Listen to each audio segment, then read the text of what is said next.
Chapter I. The period. It was the best of times. It was the worst of times. It was the age of wisdom. It was the age of foolishness. It was the epoch of belief. It was the epoch of incredulity.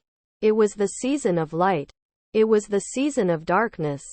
It was the spring of hope. It was the winter of despair. We had everything before us. We had nothing before us. We were all going direct to heaven.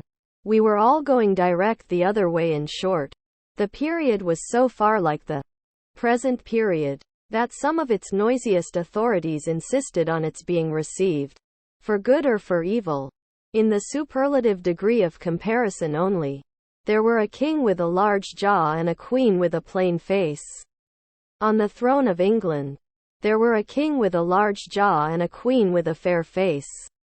On the throne of France, in both countries it was clearer than crystal to the lords of the state preserves of loaves and fishes, that things in general were settled forever. It was the year of our Lord 1775. Spiritual revelations were conceded to England at that favored period. As at this, Mrs. Southcott had recently attained her 25th blessed birthday, of whom a prophetic private in the Life Guards had heralded the sublime appearance by announcing that arrangements were made for the swallowing up of London and Westminster. Even the Cock Lane ghost had been laid only a round dozen of years after rapping out its messages. As the spirits of this very year last past, supernaturally deficient in originality, rapped out theirs, mere messages in the earthly order of events had lately come to the English crown and people from a Congress of British subjects in America, which, strange to relate, have proved more important to the human race than any communications yet received through any of the chickens of the Cock Lane brood. France, less favored on the whole as to matters spiritual than her sister of the Shield and Trident, rolled with exceeding smoothness downhill, making paper money and spending it. Under the guidance of her Christian pastors, she entertained herself, besides, with such humane achievements as sentencing a youth to have his hands cut off, his tongue torn out with pincers, and his body burned alive, because he had not kneeled down in the rain to do honor to a dirty procession of monks which passed within his view, at a distance of some 50 or 60 yards. It is likely enough that, rooted in the woods of France and Norway, there were growing trees, when that sufferer was put to death, already marked by the woodman, fate, to come down and be sawn into boards, to make a certain movable framework with a sack and a knife in it, terrible in history. It is likely enough that in the rough outhouses of some tillers of the heavy lands adjacent to Paris, there were sheltered from the weather that very day rude carts, bespattered with rustic mire, snuffed about by pigs, and roosted in by poultry, which the farmer, Death, had already set apart to be his tumbrils of the Revolution. But that woodman and that farmer, though they work unceasingly, work silently, and no one heard them as they went about with muffled tread, the rather, forasmuch as to entertain any suspicion that they were awake, was to be atheistical and traitorous. In England, there was scarcely an amount of order and protection to justify much national boasting. Daring burglaries by armed men, and highway robberies, took place in the capital itself every night. Families were publicly cautioned not to go out of town without removing their furniture to upholsterers' warehouses for security. The highwayman in the dark was a city tradesman in the light, and, being recognized and challenged by his fellow tradesmen whom he stopped in his character of the captain, gallantly shot him through the head and rode away. The mail was waylaid by 7 robbers, and the guard shot 3 dead, and then got shot dead himself by the other 4, in consequence of the failure of his ammunition, after which the mail was robbed in peace. That magnificent potentate, the Lord Mayor of London, was made to stand and deliver on Turnham Green, by one highwayman, who despoiled the illustrious creature in sight of all his retinue. Prisoners in London jails fought battles with their turnkeys, and the majesty of the law fired blunderbusses in among them, loaded with rounds of shot and ball. Thieves snipped off diamond crosses from the necks of noble lords at court drawing rooms. Musketeers went into St. Giles's to search for contraband goods, and the mob fired on the musketeers, and the musketeers fired on the mob, and nobody thought any of these occurrences much out of the common way. In the midst of them, the hangman, ever busy and ever worse than useless, was in constant requisition, now stringing up long rows of miscellaneous criminals, now hanging a housebreaker on Saturday who had been taken on Tuesday, now burning people in the hand at Newgate by the dozen, and now burning pamphlets at the door of Westminster Hall. Today, taking the life of an atrocious murderer, and tomorrow of a wretched pilferer who had robbed a farmer's boy of sixpence. All these things, and 1,000 like them, came to pass in and close upon the dear old year 1775. Environed by them, while the woodman and the farmer worked unheeded, those two of the large jaws, and those other two of the plain and the fair faces, trod with stir enough, and carried their divine rights with a high hand. Thus did the year 1775 conduct their greatnesses. And myriads of small creatures, the creatures of this chronicle, among the rest along the roads that lay before them. Chapter 2. The Mail. It was the Dover Road that lay, on a Friday night late in November, before the first of the persons with whom this history has business. The Dover Road lay, as to him, beyond the Dover Mail. As it lumbered up Shooter's Hill, he walked uphill in the mire by the side of the Mail, as the rest of the passengers did, not because they had the least relish for walking exercise, under the circumstances, but because the hill, and the harness, and the mud, and the mail, were all so heavy, that the horses had 3 times already come to a stop, besides once drawing the coach across the road, with the mutinous intent of taking it back to Blackheath. Reins and whip and coachman and guard, however, in combination, had read that article of war which forbade a purpose otherwise strongly in favor of the argument that some brute animals are endued with reason, and the team had capitulated and returned to their duty. With drooping heads and tremulous tails, they mashed their way through the thick mud, floundering and stumbling between whiles, as if they were falling to pieces at the larger joints, as often as the driver rested them and brought them to a stand. With a wary, "Whoa-ho! So-ho then!" the near leader violently shook his head and everything upon it like an unusually emphatic horse, denying that the coach could be got up the hill. Whenever the leader made this rattle, the passenger started, as a nervous passenger might, and was disturbed in mind. There was a steaming mist in all the hollows, and it had roamed in its forlornness up the hill, like an evil spirit, seeking rest and finding none. A clammy and intensely cold mist. It made its slow way through the air in ripples that visibly followed and overspread one another, as the waves of an unwholesome sea might do. It was dense enough to shut out everything from the light of the coach lamps but these its own workings, and a few yards of road, and the reek of the laboring horses steamed into it, as if they had made it all. 2 other passengers, besides the one, were plodding up the hill by the side of the mail. All 3 were wrapped to the cheekbones and over the ears, and wore jack boots.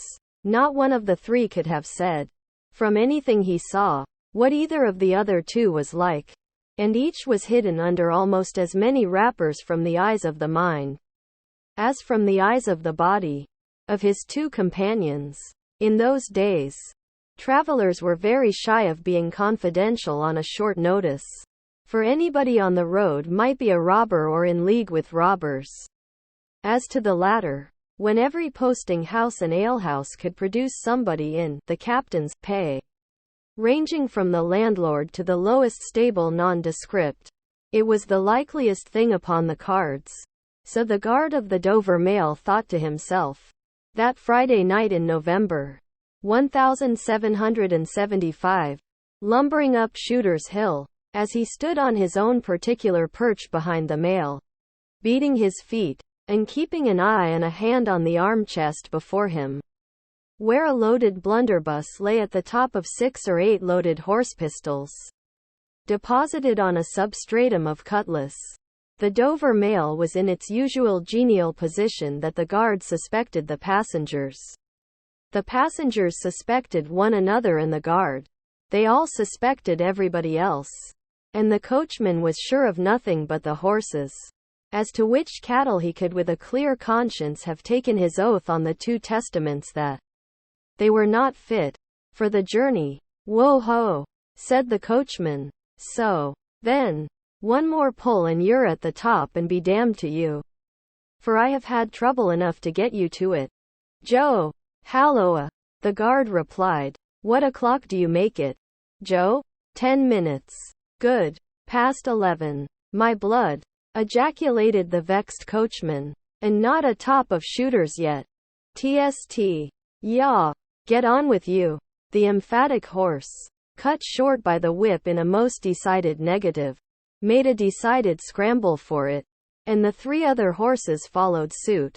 Once more, the Dover Mail struggled on, with the jack boots of its passengers squashing along by its side. They had stopped when the coach stopped, and they kept close company with it. If any one of the 3 had had the hardihood to propose to another to walk on a little ahead into the mist and darkness, he would have put himself in a fair way of getting shot instantly as a highwayman. The last burst carried the mail to the summit of the hill. The horses stopped to breathe again, and the guard got down to skid the wheel for the descent, and open the coach door to let the passengers in. "Tst. Joe," cried the coachman in a warning voice, looking down from his box. "What do you say, Tom?" They both listened. "I say a horse at a canter coming up, Joe. I say a horse at a gallop, Tom," returned the guard, leaving his hold of the door, and mounting nimbly to his place. "Gentlemen, in the King's name, all of you." With this hurried adjuration, he cocked his blunderbuss, and stood on the offensive. The passenger book by this history was on the coach step, getting in. The 2 other passengers were close behind him, and about to follow. He remained on the step, half in the coach and half out of. They remained in the road below him. They all looked from the coachman to the guard, and from the guard to the coachman, and listened. The coachman looked back and the guard looked back, and even the emphatic leader pricked up his ears and looked back, without contradicting. The stillness consequent on the cessation of the rumbling and laboring of the coach, added to the stillness of the night, made it very quiet indeed. The panting of the horses communicated a tremulous motion to the coach, as if it were in a state of agitation. The hearts of the passengers beat loud enough perhaps to be heard, but at any rate, the quiet pause was audibly expressive of people out of breath, and holding the breath, and having the pulses quickened by expectation. The sound of a horse at a gallop came fast and furiously up the hill. "So-ho!" the guard sang out, as loud as he could roar. "Yo there! Stand! I shall fire!" The pace was suddenly checked, and, with much splashing and floundering, a man's voice called from the mist, "Is that the Dover Mail?" "Never you mind what it is," the guard retorted. "What are you? Is that the Dover Mail? Why do you want to know?" "I want a passenger, if it is." "What passenger?" "Mr. Jarvis Lorry." Our booked passenger showed in a moment that it was his name. The guard, the coachman, and the 2 other passengers eyed him distrustfully. "Keep where you are," the guard called to the voice in the mist. "Because, if I should make a mistake, it could never be set right in your lifetime. Gentlemen of the name of Lorry, answer straight. What is the matter? Asked the passenger. Then, with mildly quavering speech, who wants me? Is it Jerry? Quote, I don't like Jerry's voice. If it is Jerry, growled the guard to himself. He's hoarser than suits me. Is Jerry? Yes. Mr. Lorry. What is the matter? A dispatch sent after you from over yonder. T. and Company. I know this messenger. Guard, said Mr. Lorry, getting down into the road, assisted from behind more swiftly than politely by the other two passengers, who immediately scrambled into the coach, shut the door, and pulled up the window. He may come close. There's nothing wrong. I hope there ain't. But I can't make so, nation sure of that, said the guard, in gruff soliloquy. Hello you. Well, and hello you, said Jerry, more hoarsely than before. Come on at a foot pace. Do ye mind me? And if you've got holsters to that saddle o' yourn, don't let me see your hand go nigh 'em, for I'm a devil at a quick mistake, and when I make one it takes the form of lead. So now let's look at you.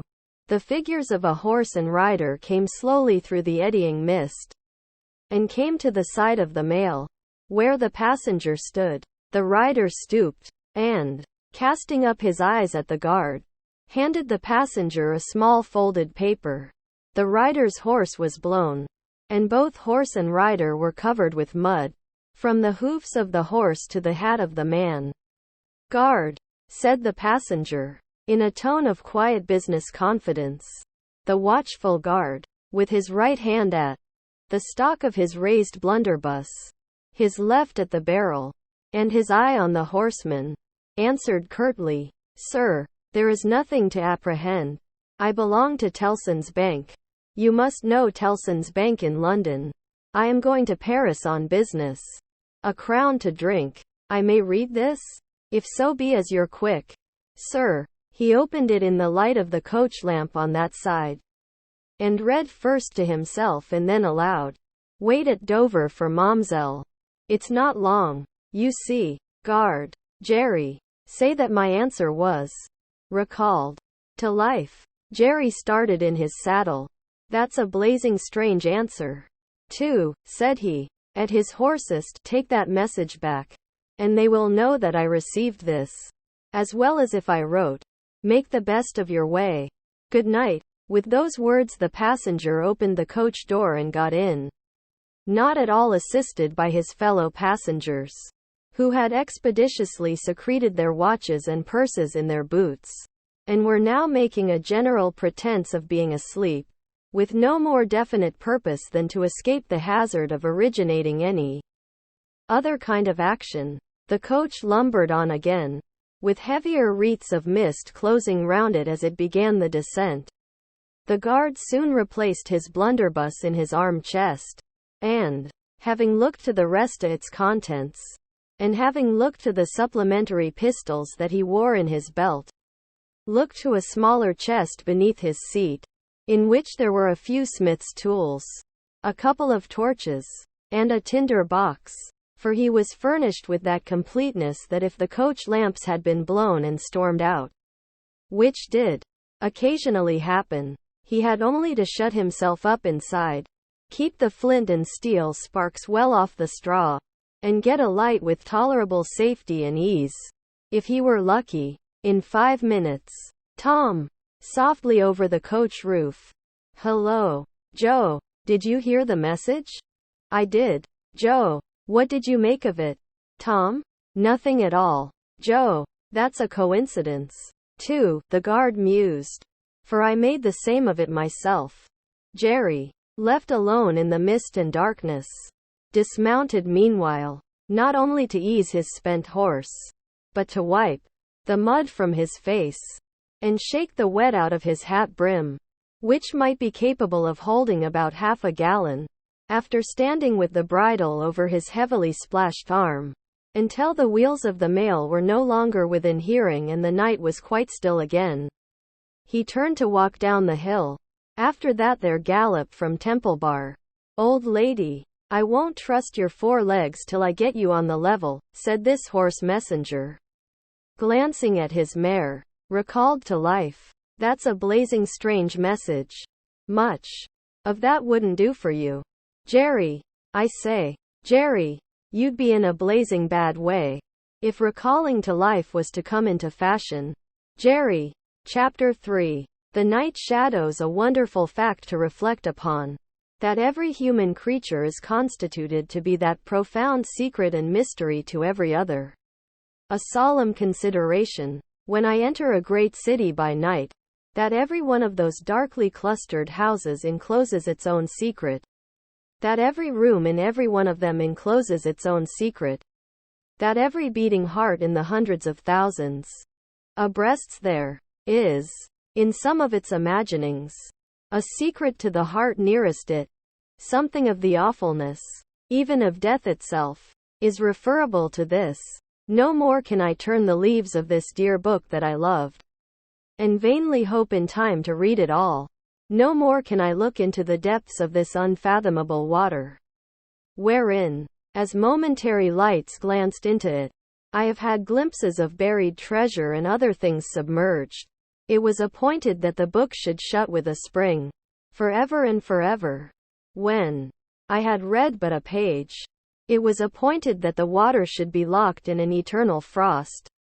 When the light was playing on its surface, and I stood in ignorance on the shore, my friend is dead, my neighbor is dead, my love, the darling of my soul, is dead. It is the inexorable consolidation and perpetuation of the secret that was always in that individuality, and which I shall carry in mind to my life's end, in any of the burial places of this city through which I pass.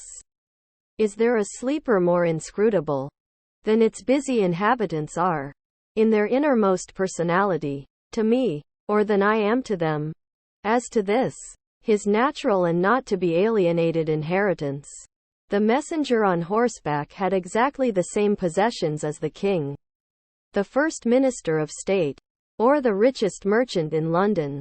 So with the 3 passengers shut up in the narrow compass of one lumbering old mail coach, they were mysteries to one another, as complete as if each had been in his own coach and 6, or his own coach and 60, with the breadth of a county between him and the next. The messenger rode back at an easy trot, stopping pretty often at alehouses by the way to drink, but evincing a tendency to keep his own counsel, and to keep his hat cocked over his eyes. He had eyes that assorted very well with that decoration, being of a surface black, with no depth in the color or form, and much too near together as if they were afraid of being found out in something singly. If they kept too far apart, they had a sinister expression. Under an old cocked hat like a 3-cornered spittoon, and over a great muffler for the chin and throat, which descended nearly to the wearer's knees. When he stopped for drink, he moved this muffler with his left hand, only while he poured his liquor in with his right. As soon as that was done, he muffled again. "No, Jerry, no," said the messenger, harping on one theme as he rode. "It wouldn't do for you, Jerry, you honest tradesman. It wouldn't suit your line of business." Recalled. Bust me if I don't think he'd been a drinking. His message perplexed his mind to that degree that he was fain, several times, to take off his hat to scratch his head, except on the crown, which was raggedly bald. He had stiff, black hair, standing jaggedly all over it, and growing downhill almost to his broad, blunt nose. It was so like Smith's work, so much more like the top of a strongly spiked wall than a head of hair, that the best of players at leapfrog might have declined him as the most dangerous man in the world to go over. While he trotted back with the message he was to deliver to the night watchman in his box at the door of Tellson's Bank, by Temple Bar, who was to deliver it to greater authorities within, the shadows of the night took such shapes to him as arose out of the message, and took such shapes to the mare as arose out of her private topics of uneasiness. They seemed to be numerous, for she shied at every shadow on the road.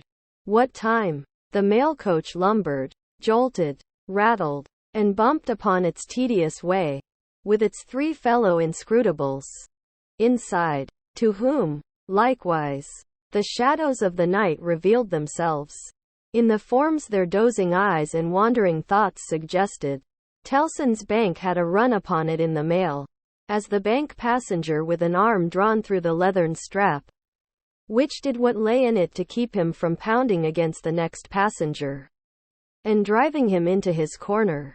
Whenever the coach got a special jolt, nodded in his place, with half-shut eyes, the little coach windows, and the coach lamp dimly gleaming through them, and the bulky bundle of opposite passenger, became the bank, and did a great stroke of business. The rattle of the harness was the chink of money, and more drafts were honored in 5 minutes than even Tellson's, with all its foreign and home connection, ever paid in thrice the time. Then the strong rooms underground, at Tellson's, with such of their valuable stores and secrets as were known to the passenger, and it was not a little that he knew about them, opened before him, and he went in among them with the great keys and the feebly burning candle, and found them safe, and strong, and sound, and still, just as he had last seen them. But, though the bank was almost always with him, and though the coach, in a confused way, like the presence of pain under an opiate, was always with him, there was another current of impression that never ceased to run. All through the night, he was on his way to dig someone out of a grave. Now, which of the multitude of faces that showed themselves before him was the true face of the buried person? The shadows of the night did not indicate, but they were all the faces of a man of 45 by years, and they differed principally in the passions they expressed, and in the ghastliness of their worn and wasted state. Pride, contempt, defiance, stubbornness, submission, lamentation, succeeded one another. So did varieties of sunken cheek, cadaverous color, emaciated hands and figures. But the face was in the main one face, and every head was prematurely white. 100 times the dozing passenger inquired of this spectre, "Buried how long?" The answer was always the same. "Almost 18 years. You had abandoned all hope of being dug out? Long ago. You know that you are recalled to life?" "They tell me so. I hope you care to live?" "I can't say. Shall I show her to you? Will you come and see her?" The answers to this question were various and contradictory. Sometimes the broken reply was, "Wait. It would kill me if I saw her too soon." Sometimes it was given in a tender rain of tears. And then it was, "Take me to her." Sometimes it was staring and bewildered. And then it was, "I don't know her. I don't understand." After such imaginary discourse, the passenger in his fancy would dig, and dig, dig now with a spade, now with a great key, now with his hands to dig this wretched creature out. Got out at last, with earth hanging about his face and hair. He would suddenly fan away to dust. The passenger would then start to himself, and lower the window, to get the reality of mist and rain on his cheek. Yet even when his eyes were opened on the mist and rain, on the moving patch of light from the lamps, and the hedge at the roadside retreating by jerks, the night shadows outside the coach would fall into the train of the night shadows within. The real banking house by Temple Bar, the real business of the past day, the real strong rooms, the real express sent after him, and the real message returned, would all be there. Out of the midst of them, the ghostly face would rise, and he would accost it again. "Buried how long?" "Almost 18 years. I hope you care to live?"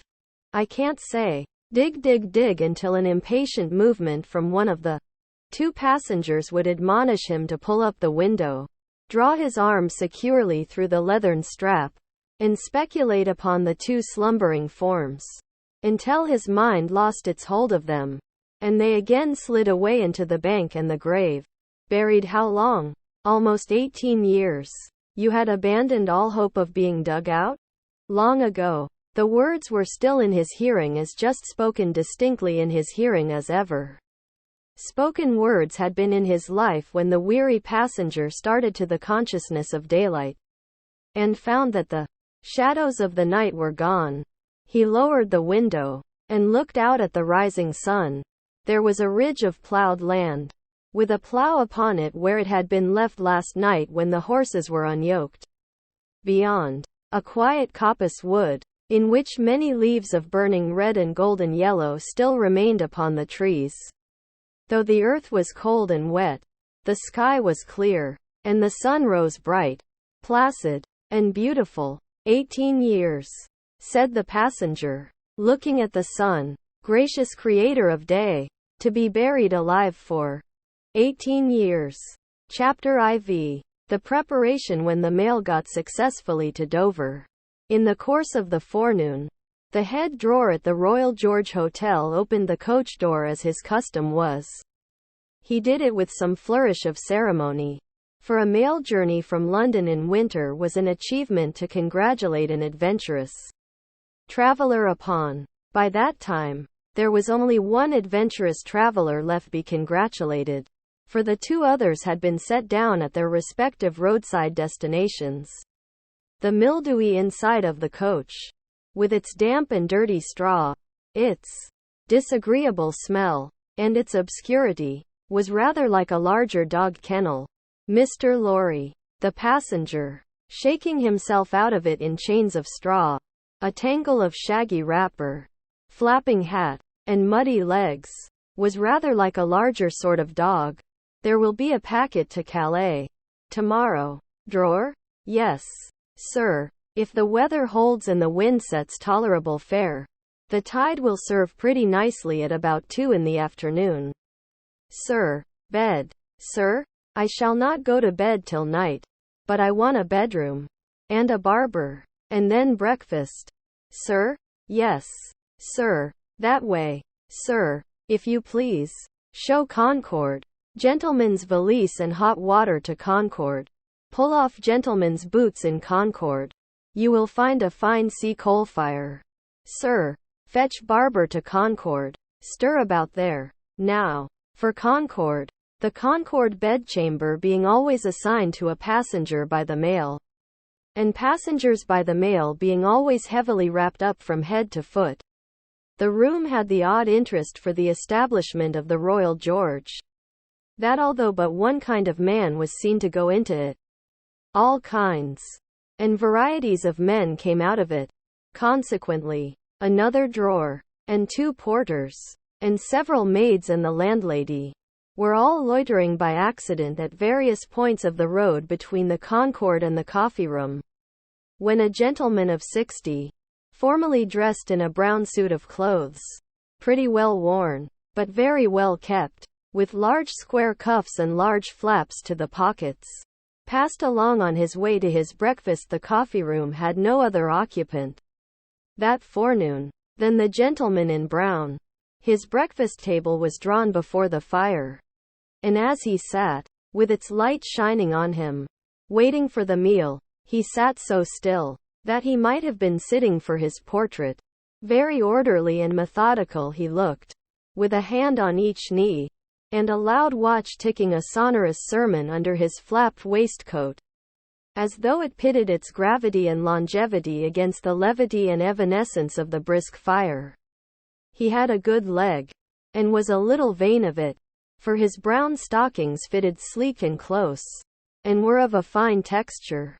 His shoes and buckles, too, though plain, were trim. He wore an odd little sleek crisp flaxen wig, setting very close to his head, which wig, it is to be presumed, was made of hair, but which looked far more as though it were spun from filaments of silk or glass. His linen, though not of a fineness in accordance with his stockings, was as white as the tops of the waves that broke upon the neighboring beach, or the specks of sail that glinted in the sunlight far at sea. A face habitually suppressed and quieted was still lighted up, under the quaint wig, by a pair of moist bright eyes that it must have cost their owner, in years gone by, some pains to drill to the composed and reserved expression of Tellson's Bank. He had a healthy color in his cheeks, and his face, though lined, bore few traces of anxiety. But perhaps the confidential bachelor clerks in Tellson's Bank were principally occupied with the cares of other people, and perhaps second-hand cares, like second-hand clothes, come easily off and on, completing his resemblance to a man who was sitting for his portrait. Mr. Lorry dropped off to sleep. The arrival of his breakfast roused him, and he said to the drawer, as he moved his chair to it, "I wish accommodation prepared for a young lady who may come here at any time today. She may ask for Mr. Jarvis Lorry, or she may only ask for a gentleman from Tellson's Bank. Please to let me know." "Yes, sir. Tellson's Bank in London, sir?" "Yes, yes, sir. We have oftentimes the honor to entertain your gentlemen in their travelling backwards and forwards betwixt London and Paris, sir. A vast deal of travelling, sir, in Tellson and Company's house." "Yes. We are quite a French house, as well as an English one." "Yes, sir. Not much in the habit of such travelling yourself, I think, sir?" "Not of late years. It is 15 years since I came last from France." "Indeed, sir? That was before my time here, sir. Before our people's time here, sir. The George was in other hands at that time, sir." "I believe so, but I would hold a pretty wager, sir, that a house like Tellson and Company was flourishing a matter of 50, not to speak of 15 years ago. You might treble that, and say 150, yet not be far from the truth."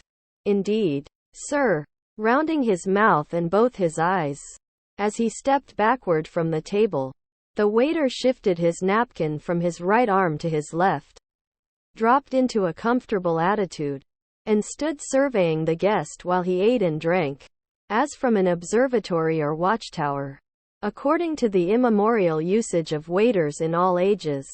When Mr. Lorry had finished his breakfast, he went out for a stroll on the beach. The little narrow, crooked town of Dover hid itself away from the beach, and ran its head into the chalk cliffs, like a marine ostrich. The beach was a desert of heaps of sea and stones tumbling wildly about.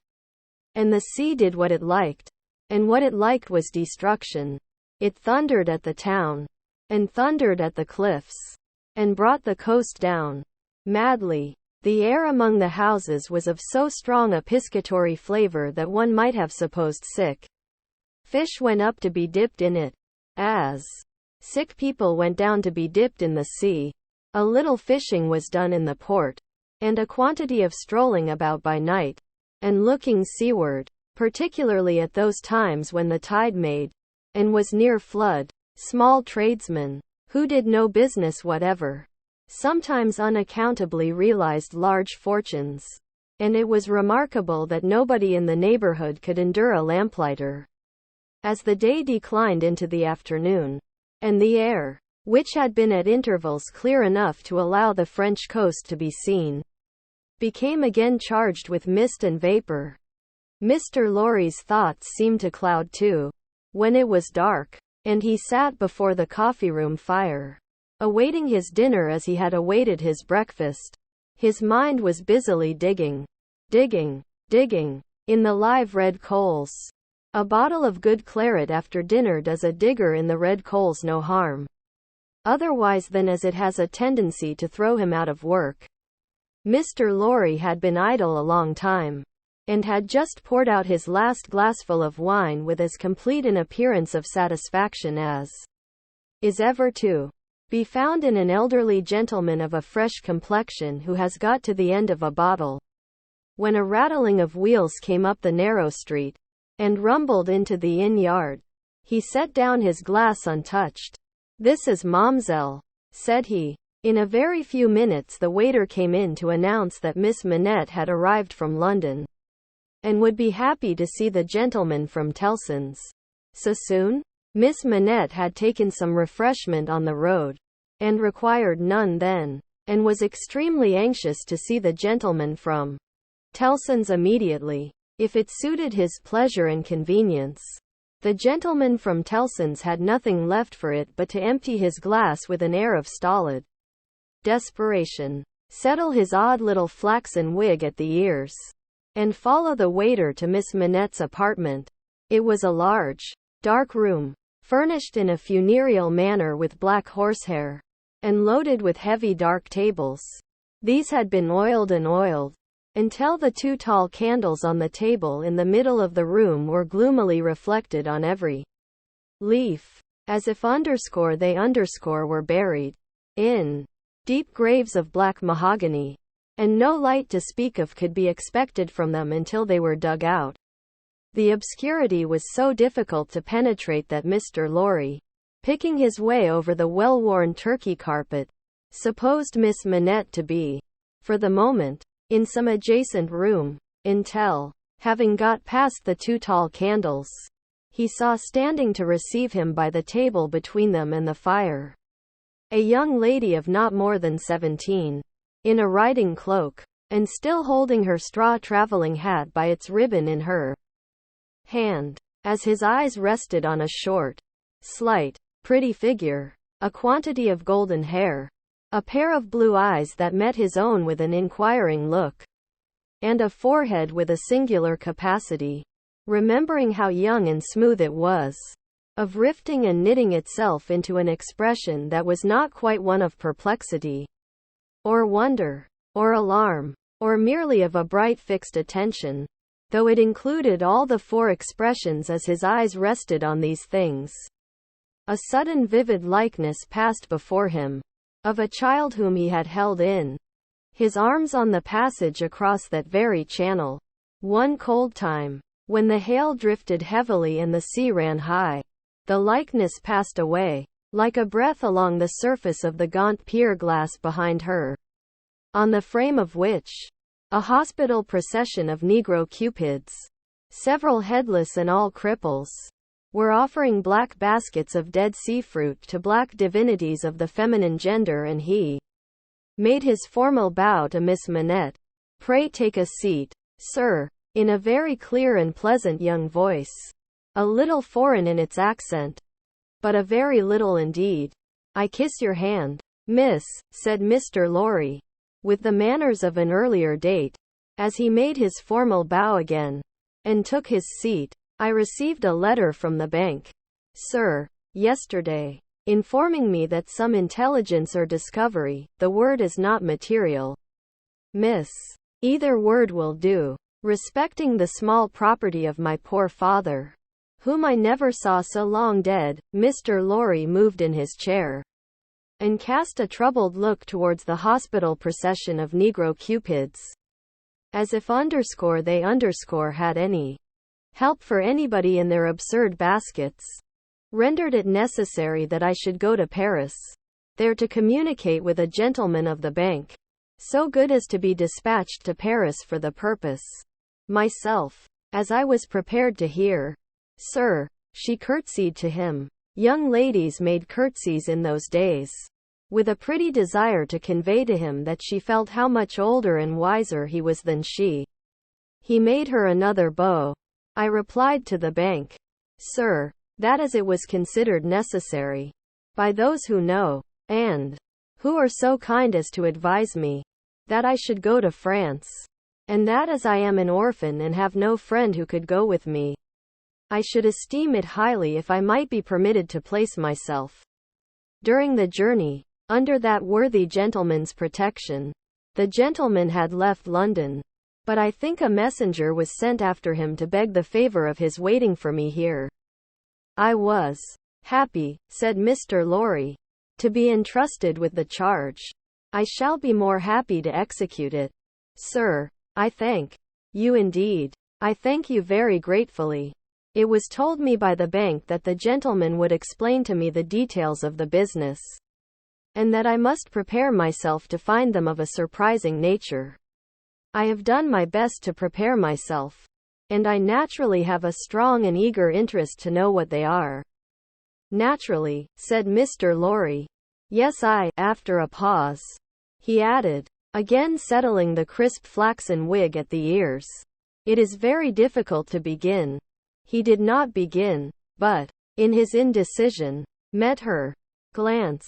The young forehead lifted itself into that singular expression, but it was pretty and characteristic.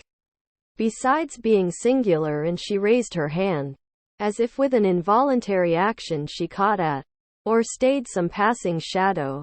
Are you quite a stranger to me, sir? Am I not? Mr. Lorry opened his hands, and extended them outwards with an argumentative smile, between the eyebrows and just over the little feminine nose, the line of which was as delicate and fine as it was possible to be. The expression deepened itself as she took her seat thoughtfully in the chair by which she had hitherto remained standing. He watched her as she mused, and the moment she raised her eyes again, went on, in your adopted country, I presume, I cannot do better than address you as a young English lady. Miss Manette, if you please. Sir, Miss Manette, I am a man of business. I have a business charge to acquit myself of. In your reception of it, don't heed me any more than if I was a speaking machine truly. I am not much else. I will, with your leave, relate to you, miss, the story of one of our customers. Story. He seemed wilfully to mistake the word she had repeated, when he added, in a hurry, yes, customers. In the banking business we usually call our connection our customers. He was a French gentleman. A scientific gentleman. A man of great acquirements, a doctor. Not of Beauvais? Why, yes, of Beauvais. Like Monsieur Manette, your father. The gentleman was of Beauvais. Like Monsieur Manette, your father. The gentleman was of repute in Paris. I had the honor of knowing him there. Our relations were business relations, but confidential. I was, at that time, in our French house, and had been 20 years. At that time, I may ask. At what time, sir? I speak, miss, of 20 years ago. He married an English lady and I was one of the trustees. His affairs, like the affairs of many other French gentlemen and French families, were entirely in Tellson's hands. In a similar way I am, or I have been, trustee of one kind or other for scores of our customers. These are mere business relations, miss. There is no friendship in them, no particular interest, nothing like